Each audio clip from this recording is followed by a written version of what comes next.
Bom dia, pessoal do primeiro ano do Colégio Luma Carolina de São Manuel. Tudo bem com vocês?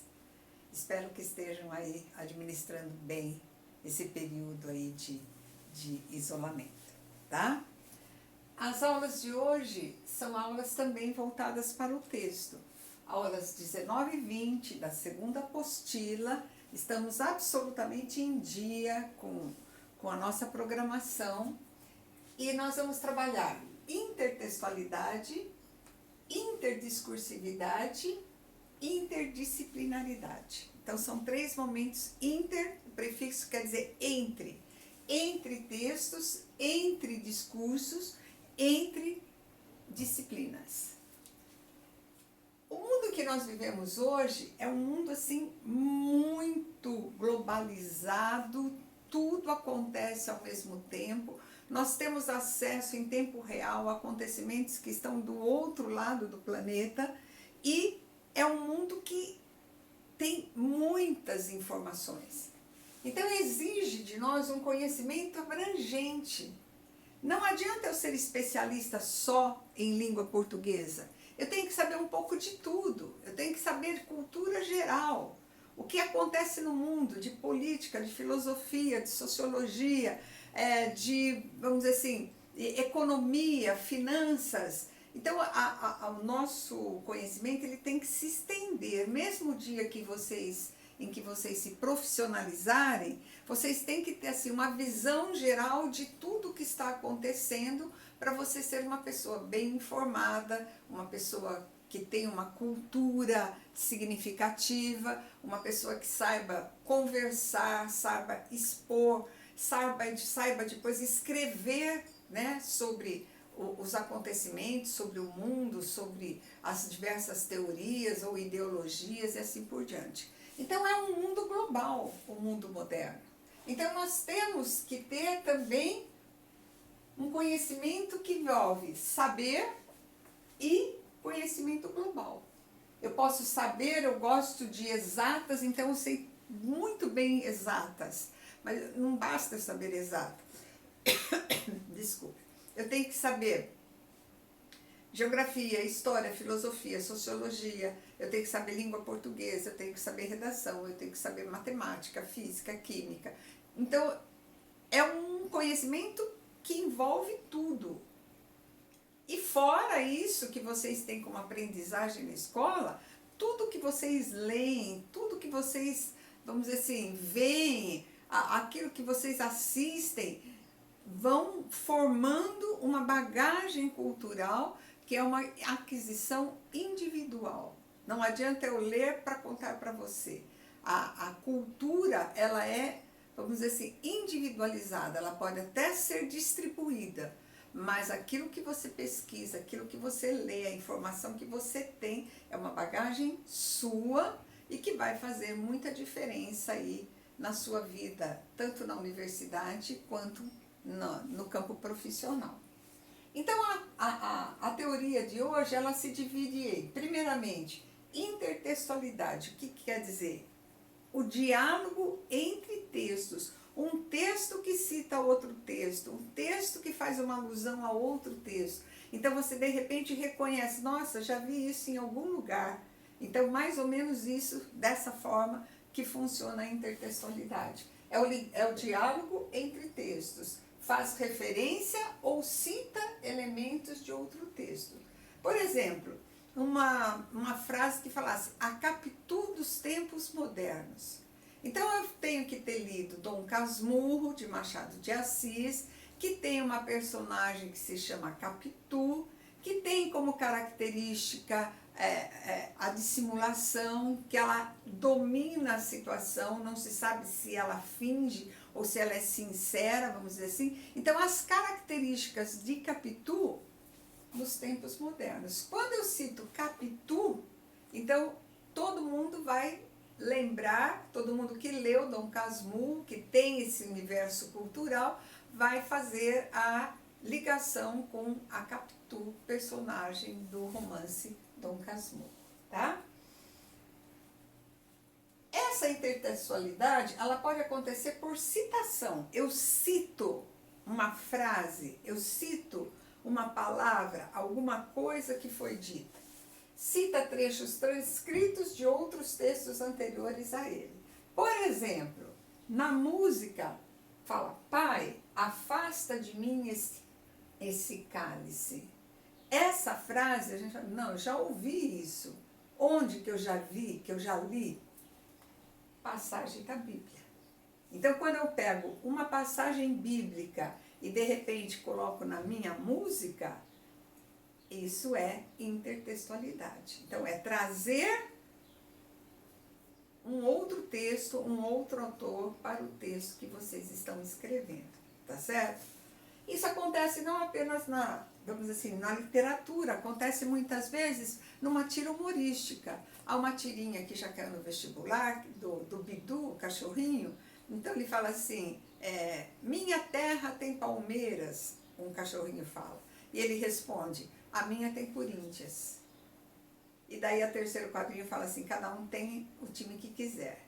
Então, na verdade, minha terra tem palmeiras, era o poema, né, de Canção do Exílio, que de repente foi tomada numa tira humorística, minha terra tem Palmeiras, que foi entendido como time Palmeiras.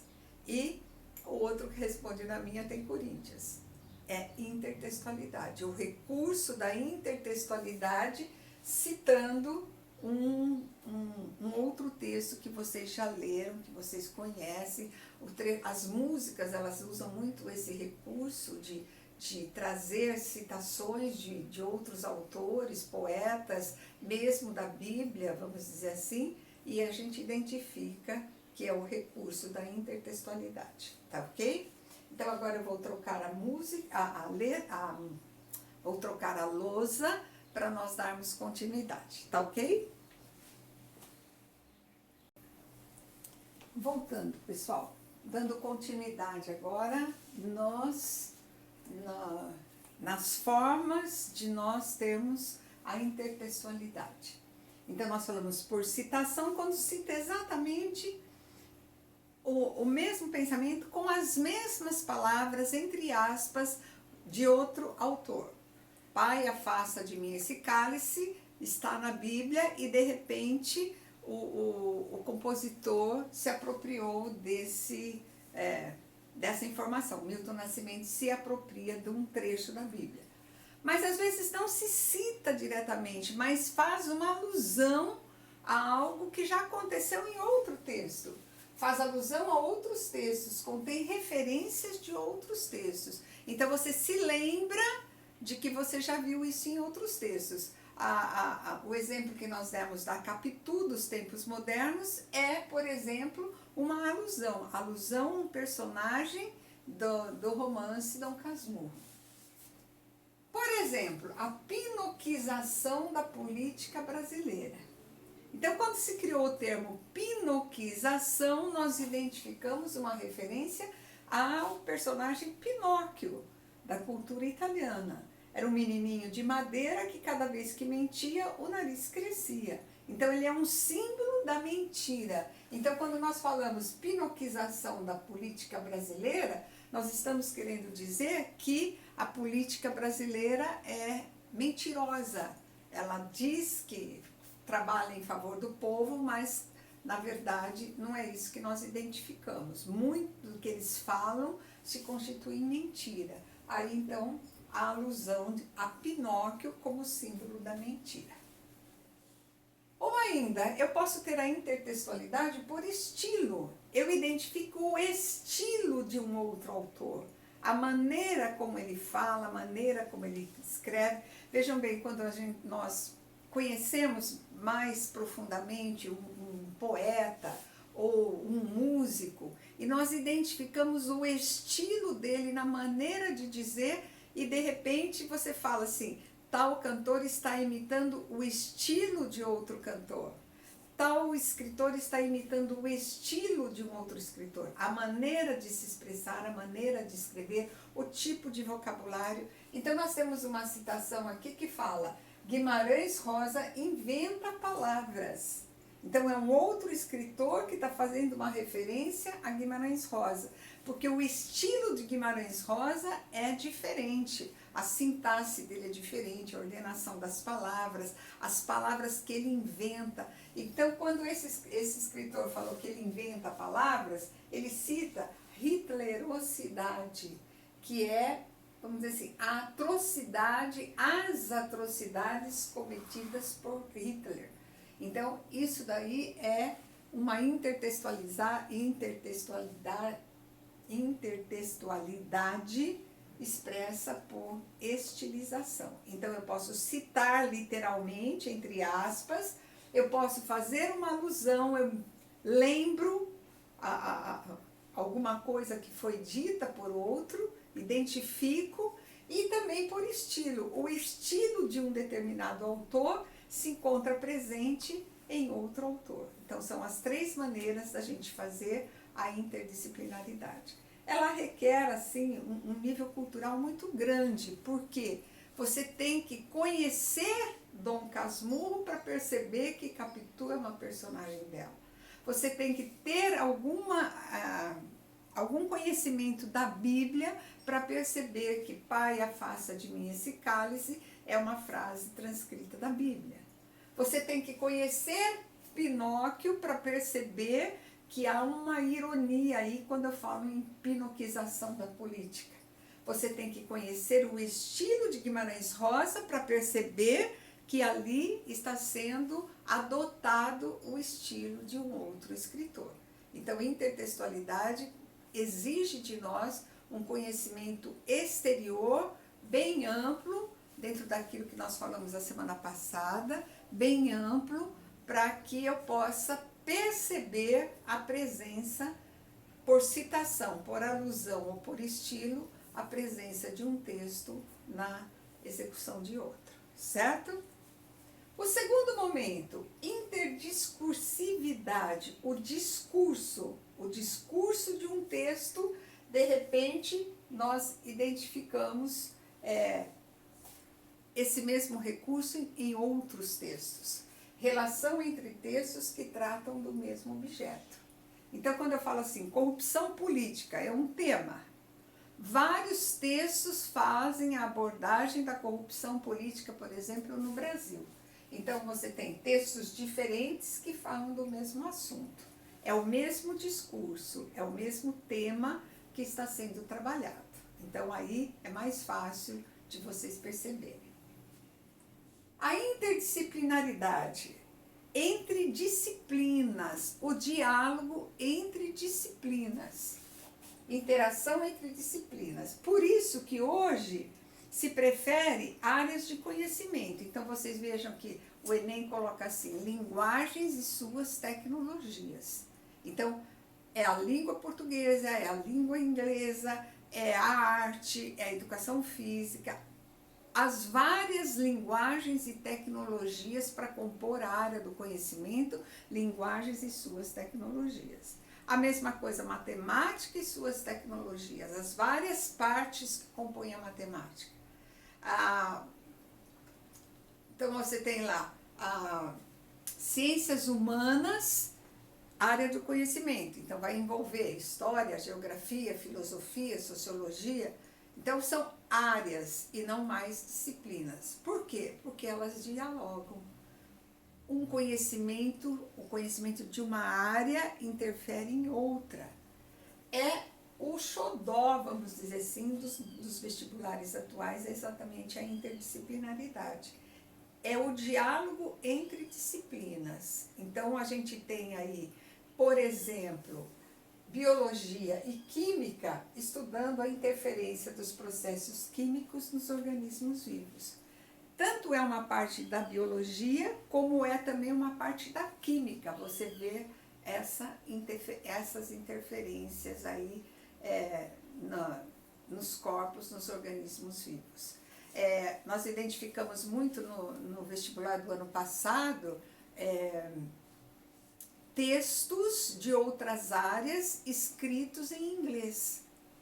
Então, o aluno teria que conhecer o inglês para traduzir e para daí fazer a resolução dos exercícios. Então, hoje, todos os vestibulares trabalham a interdisciplinaridade, que é o diálogo entre as diversas disciplinas. Do mesmo jeito que vocês pegam um acontecimento histórico e colocam na argumentação do seu texto.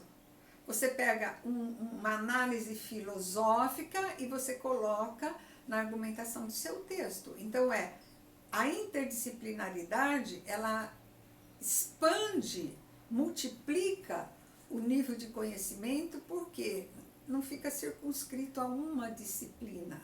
O nível de conhecimento ele vai se expandir e você vai identificar aquele assunto, aquele tema em diferentes áreas de conhecimento, envolvendo diferentes disciplinas. Certo, pessoal? Então, a aula de hoje, ela está tratando desses dois assuntos. Não são difíceis, porém, fiquem atentos à aplicação da intertextualidade, que exige de vocês uma visão cultural mais ampla, tá? Então, sobre isso daqui, se ficou qualquer dúvida, vocês podem manifestar e vocês vão fazer agora as atividades referentes a essa aula. Lá na apostila, em classe, na página 39, exercícios de 1 a 6, certo? No plural, capítulo 11, tarefa mínima e complementar, respondido no plural e está lá registrado no plural aquilo que vocês estão fazendo, tá certo? Então, vocês têm sempre uma semana de prazo. A aula é hoje, ela vai até o final da terça-feira. Na quarta-feira, vocês não podem mais fazer essa atividade. Então, é semanal. Esqueci, não deu certo, perdeu a vez, tá certo? Então, fiquem atentos, vocês são primeiro ano, estão passando por toda a dificuldade desse período de adaptação, mas eu acho que vocês vão se sair muito bem, porque vocês são uma classe assim, vocês são bem atentos, vocês são ali na sala de aula, vocês prestam bastante atenção.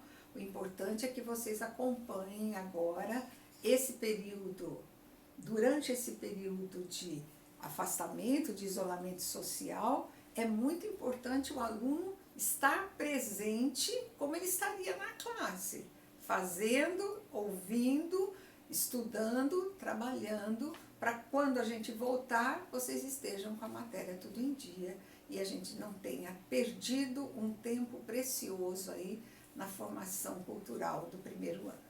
Certo, pessoal? Valeu, uma boa semana para vocês. Fiquem com Deus. Até mais.